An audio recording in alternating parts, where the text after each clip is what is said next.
Hey, welcome back to the channel. As you could tell with the first clip I showed, I'm going to be working on the goat shed. Spoiler alert, it happened a couple months ago. It happened back in late March, early April, I believe. No,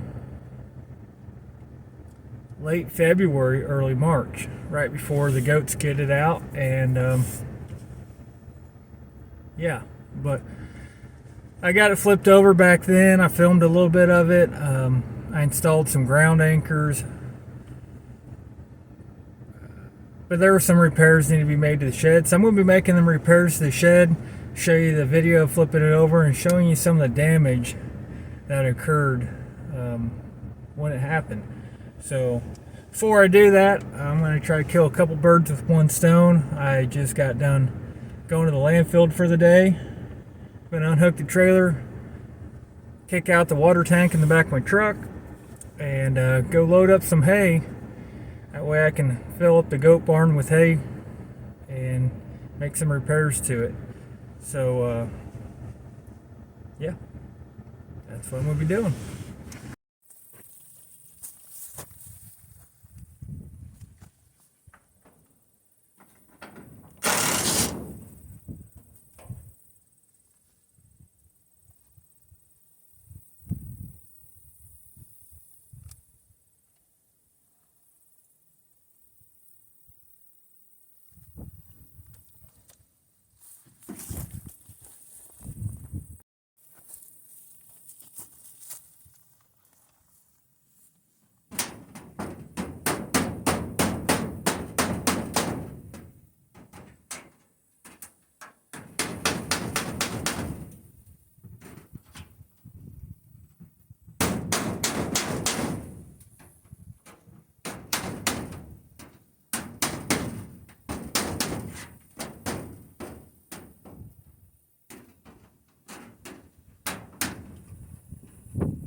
Okay, here in a minute I'm going to cut to the video of flipping it over, but I want to show you what basically the wind came through here and flipped it over. Caught it in the open end, flipped it over back here, right about, let's see, where was it?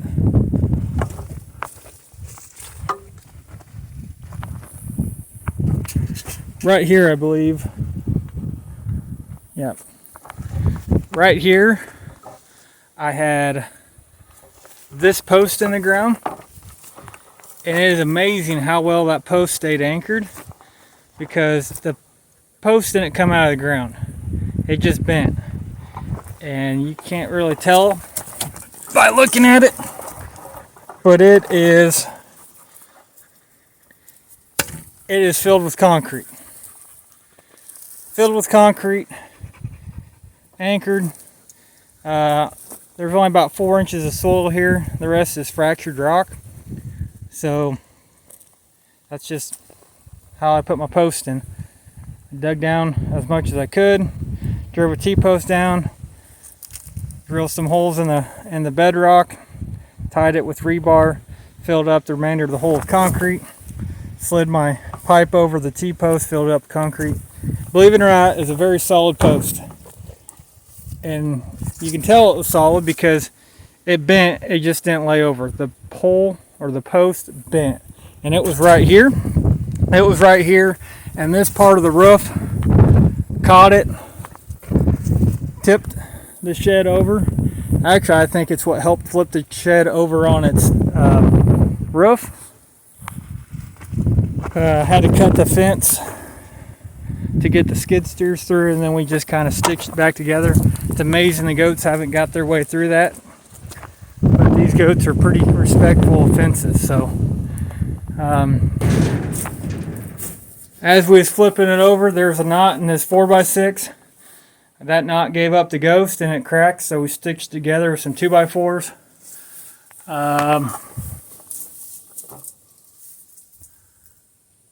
Somewhere up here you can see where, yep, right here, one of the purlins for the roof cracked. I think somewhere else up here we have a broke purlin. Yeah, right here. Right here. Obviously there's a knot. I mean, that's why when you laminate boards together, they're stronger than a solid 4x4 or 6x6, because you don't have knots going all the way through. I think that's about it. Here's where I'm going to store my hay. Can usually fit about 30-40 bales in there, depending on how I stack them, how tight I pack them. Yep. So I'm going to cut to the video of flipping the barn over. You can kind of see what we did there. We used 2 skid steers. The barn was sitting on its top out here. We picked it up on it, you know, the way it was setting, walked it out to here, and then we rigged up some log chains, flipped it over. And so I don't have the full video flipping it over, but you can kind of get the idea of what we did. Oh, and before I go, I did this on both sides. Took a 15-inch auger, drilled through, spun out all the loose rock, because there was too much rock in the ground to auger one of these things down. That's why I didn't do it in the first place. I thought the shed would be heavy enough. Obviously it was not. But drilled the hole, stuck these in, filled them up with about 6 bags of concrete and rock. About 500 pounds of weight on each side. Not to mention the friction coefficient that it would take, or that would be applied to that weight in order to flip this shed over. And it would have to actually pick the shed straight up. Long story short, or without getting into a lot of stuff is going to break before this pulls out of the ground. And that one over there. Can't quite see that.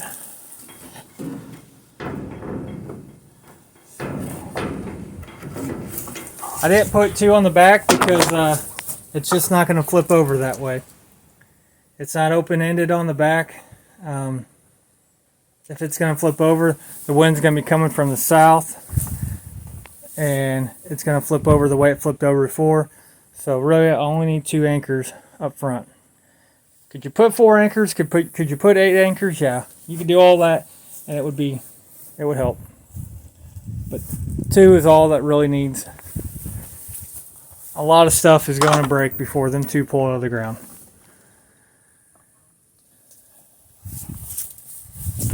So, yep. Oh, a little bit about the storm that went through. Like I said, this happened late February, early March. It struck Kansas, Oklahoma pretty bad. Some people was reporting 80-mile-an-hour wind gusts they had that night. My local airport said our max gust was 50 miles per hour. I doubt it. We get 50-mile-an-hour gusts quite often here in Kansas, and I get that it was perfect storm of events, right? So it was in the springtime, and it was a south wind. Usually when we get south wind, it was in late winter time actually. When we get south wind, there's no leaves on, let me try this again. When we get south wind, it's usually in the summertime, and them trees are fully filled out like they are now, more so. They're a great wind block. That wind block is going to protect this shed quite a bit. In February, there was no leaves on them trees. Typically what we get is a north wind at that time of the year. And as you can see, my house makes a really good north wind block. Not to mention, a north wind isn't going to affect this shed as much as a south wind because you don't have the parachute effect. South wind comes in here, fills up here, creates a parachute effect, flips it over. If you had a solid wall, it wouldn't be as prone to flipping. So maybe 50-mile-an-hour winds without a wind break. Maybe 50-mile-an-hour winds flipped over. But I would say it was probably 70-plus mile-an-hour wind.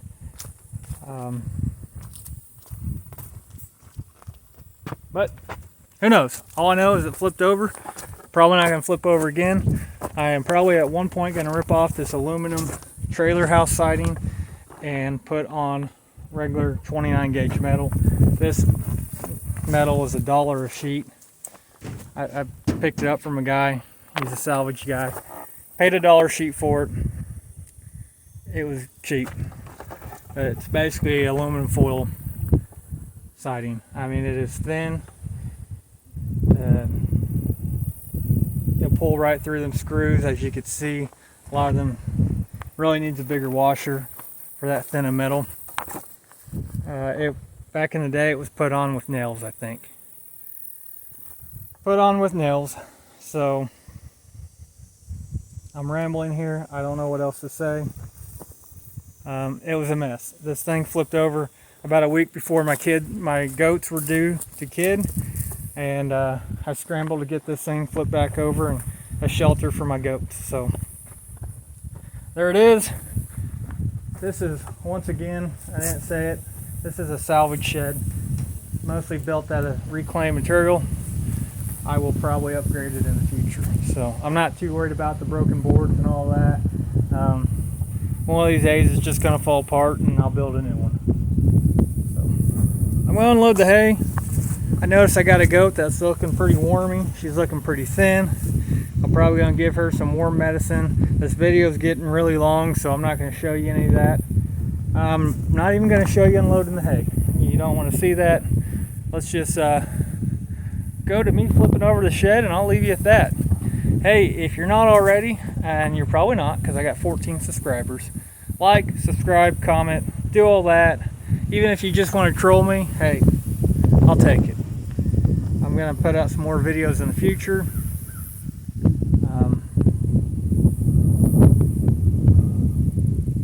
Shoot, tell me what you want to see next. I got a cornhole board making video coming up, and you're going to want to check that one out. It's not your typical cornhole boards. So anyway, see you on the next one.